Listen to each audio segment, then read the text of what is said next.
رمضان کی ہر رات اللہ کے یہ دو نام جو پڑھے گا آدھی رات کو فرشتہ آئے گا، گھر میں رزق رکھ کر چلا جائے گا۔ بسم اللہ الرحمن الرحیم۔ محترم ناظرین، رمضان المبارک اللہ کو راضی کرنے کا مہینہ ہے۔ ارشاد ربانی ہے، اے ایمان والو، تم پر روزے فرض کیے گئے جیسے کہ ان لوگوں پر فرض کیے گئے تھے جو تم سے پہلے تھے، شاید تم متقی بن جاؤ۔ یہ روزے گنتی کے چند دن ہیں۔ اس آیت میں اللہ تعالیٰ نے روزے کی فرضیت کا تذکرہ کیا ہے۔ اللہ تعالیٰ جب کسی چیز کا حکم دیتے ہوئے اسے لازمی اور فرض قرار دیتے ہیں تو دنیاوی قوانین کی طرح خشک انداز میں حکم نہیں دیتے، بلکہ ایسا انداز اختیار کرتے ہیں جس میں ترغیب کے متعدد پہلو ہوتے ہیں، اور اس انداز تخاطب میں عقیدہ، عقل اور قلب و جذبات سب کو بیک وقت اپیل کا سامان موجود ہوتا ہے۔ اسی آیت کو دیکھ لیجئے جس میں سب سے پہلے کہا، اے ایمان والو، یعنی آگے جو حکم ہو رہا ہے وہ اہل ایمان کے لیے ہے، اور ایمان کا تقاضا ہے کہ اس پر عمل کیا جائے۔ پھر یہ کہا گیا کہ یہ حکم صرف تمہارے ساتھ خاص نہیں بلکہ تم سے پہلے لوگوں کو بھی یہ حکم دیا گیا تھا۔ جب انسان کو یہ معلوم ہو کہ اس حکم پر عمل کرنے والا میں اکیلا نہیں بلکہ دوسرے بھی اس میں شریک ہیں تو اس پر عمل کرنا آسان ہو جاتا ہے۔ پھر یہ فرمایا گیا کہ یہ حکم ہے مقصد و بے فائدہ نہیں بلکہ عظیم مقصد تقوی کے حصول کا ذریعہ ہے۔ اس کے بعد مزید تسلی کے لیے کہا کہ یہ حکم صرف چند متعین دنوں کے لیے ہے، ہمیشہ کے لیے نہیں۔ صرف یہی نہیں بلکہ اس کے بعد پورے رکوع میں مزید آسانیوں کا تذکرہ ہے کہ مریض اور مسافر کو اجازت ہے وہ روزہ نہ رکھیں،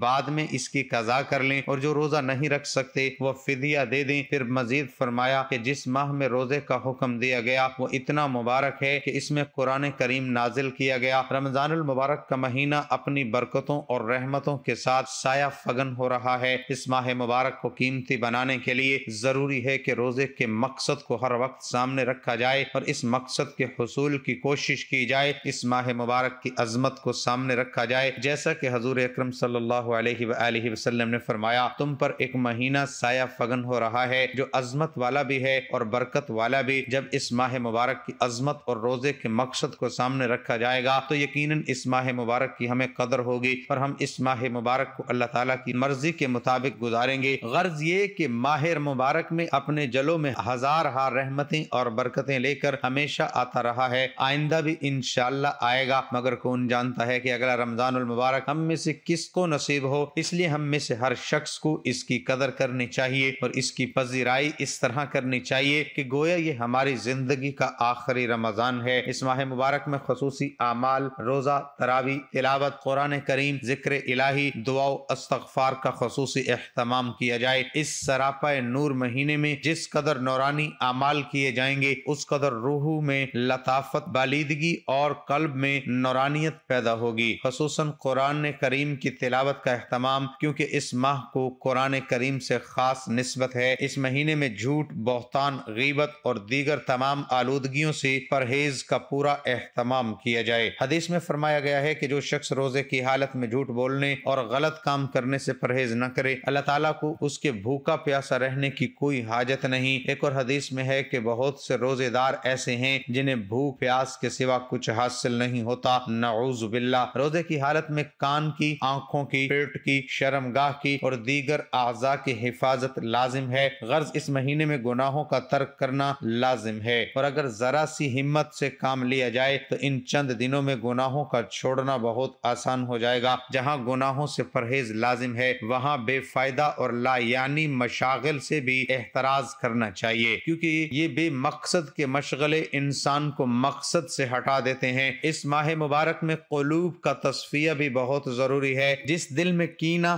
حسد، بغض، عداوت کا کھوٹ اور میل جمع ہو اس پر اس ماہ مبارک کے انوار کی تجلی کما حقہ نہیں ہو سکتی۔ یہی وجہ ہے کہ بعض احادیث کے مطابق رمضان المبارک کی راتوں میں سب لوگوں کی بخشش ہو جاتی ہے، مگر ایسے دو شخص جو ایک دوسرے سے کینہ، عداوت رکھتے ہوں ان کی بخشش نہیں ہوتی۔ اس لیے تقاضائے بشریت کی بنا پر جو آپس میں رنجش ہو جاتی ہے ان سے دل صاف کر لینا چاہیے، اور اس ماہ مبارک میں کسی دوسرے مسلمان سے کینہ و عداوت دل میں باقی نہیں رہنی چاہیے۔ ماہ مبارک کا دل و زبان اور عمل سے احترام کرنا بھی لازم ہے۔ اپنی معصیت اور نافرمانی کے مظاہرے سے اسے آلودہ نہ کریں۔ حضرت صلی اللہ علیہ وآلہ وسلم نے رمضان رمضان کریم کو ہمدردی و غم خواری کا مہینہ فرمایا ہے، اس لیے اس مہینے میں جو دو سخا اور عطا و بخشش عام ہونی چاہیے۔ جن لوگوں کو اللہ تعالیٰ نے استطاعت عطا فرمائی ہے وہ اس مہینے میں تنگ دستوں اور محتاجوں کی بطور خاص نگہداشت کریں، خصوصاً موجودہ حالات میں غربا، مساکین اور محتاج لوگوں کی، خصوصاً وہ سفید پوش لوگ جو ضرورت مند ہیں لیکن کسی کے سامنے ہاتھ نہیں پھیلاتے، ایسے لوگوں کو تلاش کر کے ان کی خدمت کرنی چاہیے۔ اس ماہ مبارک کا ایک لمحہ بھی ضائع نہیں ہونا چاہیے۔ رمضان المبارک کو گزرنے نہ دیجیے جب تک خداوند عالم کی بارگاہ میں اپنی بخشش اور مغفرت کا اعلان نہ کروا لیا جائے۔ توبہ و استغفار بارگاہ خداوندی میں عجز و نیاز اور آہو زاری میں کسر نہ چھوڑیے، بلکہ ساری عمر کی حسرتیں نکال لیجیے۔ ذکر و تسبیح، صلاۃ و سلام، تکبیر و تحلیل، خصوصاً تلاوت قرآن پاک سے اپنے اوقات کو معمور رکھیے۔ تہجد کے وقت اٹھنا اور سحری کھانا تو معاملات میں داخل ہی ہے۔ کوشش کیجیے کہ اس ماہ مبارک میں آپ کی نماز تہجد فوت نہ ہو، خواہ 2 ہی رکعتیں پڑھنے کا موقع ملے، مگر سحرگاہی کرنے والوں کی فہرست میں اپنا نام ضرور درج کروا لیجیے۔ تراویح تو رمضان المبارک کی خاص نماز ہے، لیکن آپ کی کوشش یہ ہونی چاہیے کہ کم از کم رمضان المبارک میں آپ کی کسی نماز کی تکبیر تحریمہ فوت نہ ہو۔ ٹی وی، موبائل فون کا غلط استعمال اور دیگر تمام لغو تفریحات کو خیر آباد کہہ دیجیے اور عزم کر لیجیے کہ اس ماہ مقدس کو اپنے گناہوں کی نجاست اور گندگی سے آلودہ نہیں کریں گے۔ ماہ مبارک قبولیت دعا کا خاص موسم ہے۔ مانگنے والے کو ملتا ہے اور خوب ملتا ہے۔ مانگنے والوں کی حیثیت کے مطابق نہیں بلکہ دینے والا اپنی شان کے مطابق دیتا ہے، مگر کوئی چاہیے مانگنے والا اس ماہ مبارک میں کائنات کے داتا کے دروازے پر جتنا مانگا جا سکے مانگے، خوب رو رو کر مانگیے، مچل مچل کر مانگے، اپنے لیے بھی، اپنے اہل و عیال اور دوست احباب کے لیے بھی، امت مرحومہ کے بلند پایا اکابر کے لیے بھی اور امت کے گناہ گاروں کے لیے بھی۔ یہ مغفرت و رحمت کا مہینہ ہے، اللہ سے معافی مانگنے کا مہینہ ہے، خصوصاً اس وقت جو حالات پوری امت مسلمہ اور خصوصاً ملک پاکستان میں چل رہے ہیں، اس میں توبہ و استغفار اور اللہ کی طرف رجوع بہت زیادہ ضروری ہے۔ آج پوری قوم عذاب الہی میں گرفتار ہے، عریانی فحاشی کا سیلاب ہے جو اس قوم کو بہا لے جا رہا ہے۔ ہر طرف سے الحاد و بے دینی کی یلغار ہے کہ اپنے ایمان کو بچانا مشکل ہو رہا ہے، کسی کی نہ عزت محفوظ ہے،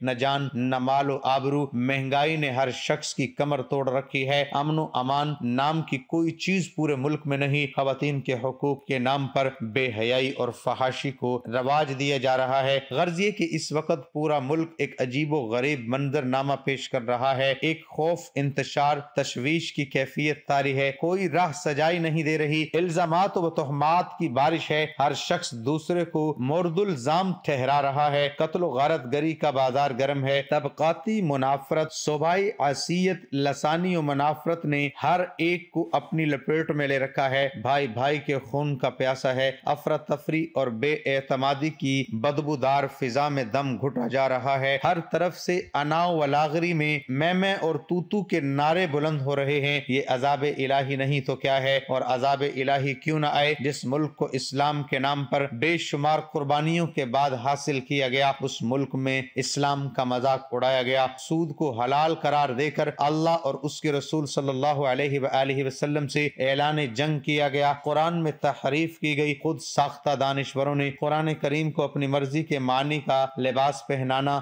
شروع کیا، حدیث کا مذاق اڑایا گیا، ختم نبوت کا انکار کیا گیا، صحابہ رضی اللہ تعالی عنہ اور اہل بیت پر تبرہ بازی کر کے ان کی ردا عظمت کو تار تار کیا گیا، حدود اللہ کا انکار کیا گیا، سنت کے ساتھ مسخرہ کیا گیا، ہمیں فلاں کی شریعت نہیں چاہیے، ملاؤں کی شریعت نہیں چاہیے، وغیرہ وغیرہ، اس طرح شریعت سے انحراف کیا گیا، تو پھر اللہ کا عذاب کیوں نہ آئے؟ ہم اللہ اور رسول صلی اللہ علیہ وآلہ وسلم کی تعلیمات و ہدایات سے اتنے دور چلے گئے ہیں کہ کہیں سے اسلام و شریعت کی آواز بلند ہو تو ہمیں بول آنے لگتا ہے کہ ہمارا کیا ہوگا۔ دین اسلام کو چھوڑ کر دوسروں کی نقالی اور پیروی میں ہم اتنے آگے جا چکے ہیں کہ نقل اصل سے بڑھ گئی ہے۔ ایسے میں ایک ہی راستہ ہے کہ ہم سب اجتماعی توبہ کریں، اللہ کے حضور گڑ گڑائیں اور استغفار کریں، کیونکہ اللہ تعالیٰ فرماتا ہے اللہ ایسا نہیں ہے کہ ان کو اس حالت میں عذاب دے جب تم ان کے درمیان موجود ہو،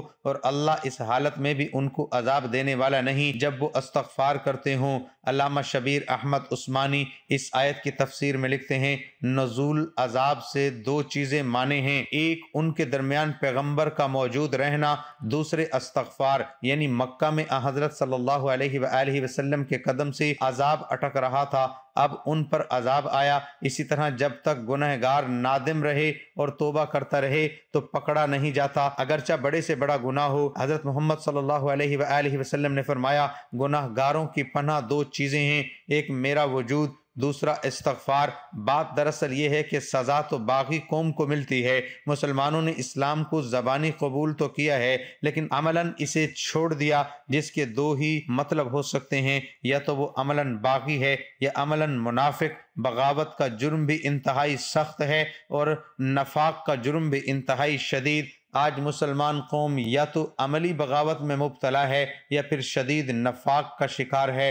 ہم نے بحیثیت ایک مسلمان اور ایک امتی حق تعالیٰ کی نعمت عظمیٰ کی شدید تحقیر کی ہے، جو ناقابل برداشت جرم ہے۔ حق تعالیٰ کے دین کا استخفاف، یہ توہین اتنا بڑا جرم ہے کہ اگر اللہ تعالیٰ حلیم نہ ہوتا تو ایک لمحے کے لیے بھی ہمیں روئے زمین پر رہنے نہیں دیا جاتا اور اسے صفحہ ہستی سے اس قوم کا نام و نشان مٹا دیا جاتا۔ اس لیے اجتماعی توبہ و استغفار بہت ضروری ہے۔ کوئی شک نہیں کہ اس قوم پر قہر الہی اور غضب خداوندی ٹوٹ پڑ رہا ہے۔ یہ ہزار چیخے چلائے، سر پیٹے، واویلے کرے، لاکھ جتن کرے، مگر جب تک اللہ تعالیٰ کی طرف سے اس عذاب کو اٹھا لینے کا فیصلہ نہیں ہوگا، یہ قوم کبھی گرداب بلا سے نہیں نکل سکتی۔ ہم اس بھول میں ہیں کہ اللہ تعالیٰ کو راضی کیے بغیر محض ہماری تقریروں سے، ہمارے نعروں سے، ہمارے اخباروں سے، ہمارے رسالوں سے، ہمارے ریڈیو اور ٹیلی ویژن کے پراپرگنڈے سے، ہماری جمہوریت سے، ہماری اصلاحات سے،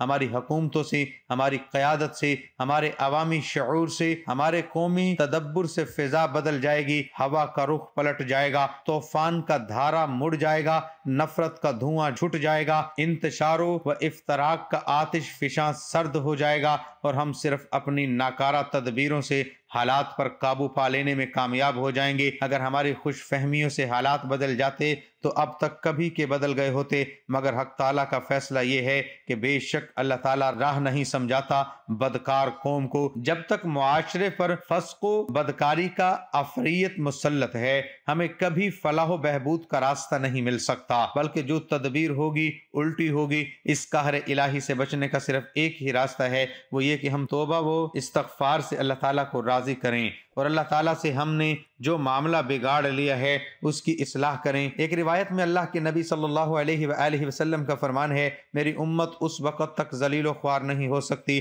جب تک کہ وہ روزوں کا اہتمام کرتی رہے۔ کہیں رمضان کے ناقدروں کے بارے میں رحمت للعالمین صلی اللہ علیہ وآلہ وسلم نے فرمایا کہ اللہ تعالیٰ کو کوئی ضرورت نہیں کہ ایسے لوگ بھوکے پیاسے رہیں، یعنی اللہ کے یہاں اس کے اس عمل کی کوئی وقت اور اہمیت نہیں، لہذا رمضان المبارک کے موقع کو ہمیں غنیمت سمجھنا چاہیے، اس کی ایک ایک ساتھ اور گھڑی کی ہم قدر کرنے والے بنیں۔ روزہ، تراویح اور اعتکاف کے ساتھ ساتھ تلاوت اور دیگر عبادتوں کا بھی اہتمام کرنا چاہیے۔ اس مقدس مہینے میں ہر طرح کے گناہ سے پرہیز کرنا بے حد ضروری ہے۔ اپنے آپ کو رمضان کی مخصوص عبادتوں کے لیے زیادہ سے زیادہ فارغ کر لینا چاہیے۔ تجارت اور کاروبار میں کم سے کم وقت خرچ کرنا چاہیے، خرید و فروخت بالکل محدود کر دینی چاہیے، ٹی وی و موبائل، بازار میں وقت گزارنے سے بالکل دور رہیں تاکہ رمضان کی رحمتیں، برکتیں اور نیکیاں زیادہ سے زیادہ حاصل کر سکیں، اور خدا نخواستہ کہیں ایسا نہ ہو کہ ہم رمضان کے محروم لوگوں میں شامل ہو جائیں۔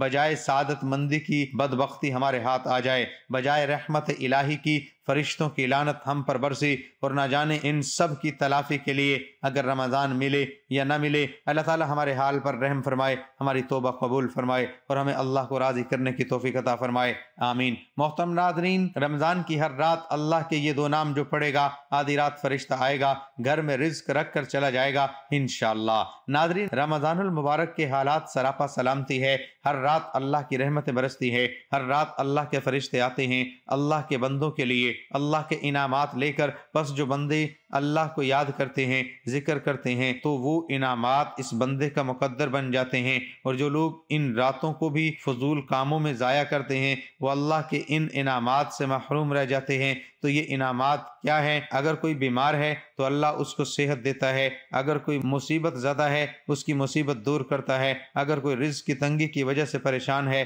گھر میں رزق تنگ ہے، بے روزگار ہے، تو اللہ اسے رزق دیتا ہے، دولت دیتا ہے، یا صبح جب وہ اٹھتا ہے تو اس کے لیے ایسے ایسے اسباب پیدا فرماتے کہ اسے غیب سے ادھر ادھر سے رزق ملتا ہے، برسوں پرانی حاجت پوری کی جاتی ہے۔ تو جو ان راتوں میں اللہ کے یہ دو نام پڑھ کر سوتا ہے تو اللہ پاک اپنے فرشتوں کی ڈیوٹیاں لگا دیتا ہے جو ہر صبح اس کے رزق کو پہنچاتے ہیں، رزق کے معاملات میں اس بندے کی مدد کرتے ہیں۔ تو یہ اللہ پاک کے وہ نام ہیں جو گھر سے رزق کی تنگی کو دور کر دیتے ہیں، جو پڑھنے والے کو مالا مال کر دیتے ہیں، مالدار کر دیتے ہیں، لوگوں کی محتاجی سے بے نیاز کر دیتے ہیں۔ تو رمضان کی ہر رات جو پڑھے گا انشاءاللہ وہ پڑھنے والا مالدار ہو جائے گا۔ اگر وہ مالدار ہے تو انشاءاللہ اللہ پاک اسے اور زیادہ مالدار کر دے گا، یعنی وہ اس سے زیادہ مالدار ہوگا۔ روزانہ رات کو سونے سے پہلے یا رزاقو یا وہابو یا رزاقو، اے رزق دینے والے، یا وہابو عطا کرنے والا،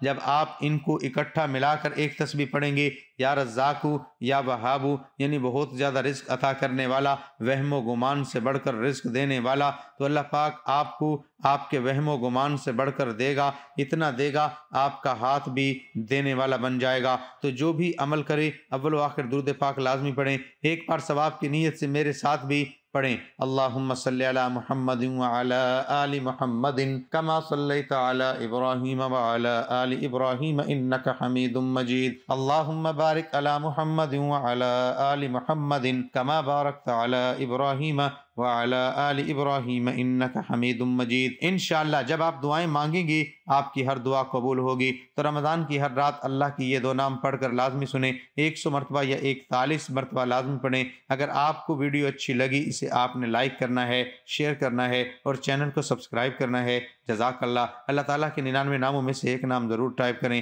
اللہ ہم سب کا حامی و ناصر ہو، آمین ثم آمین۔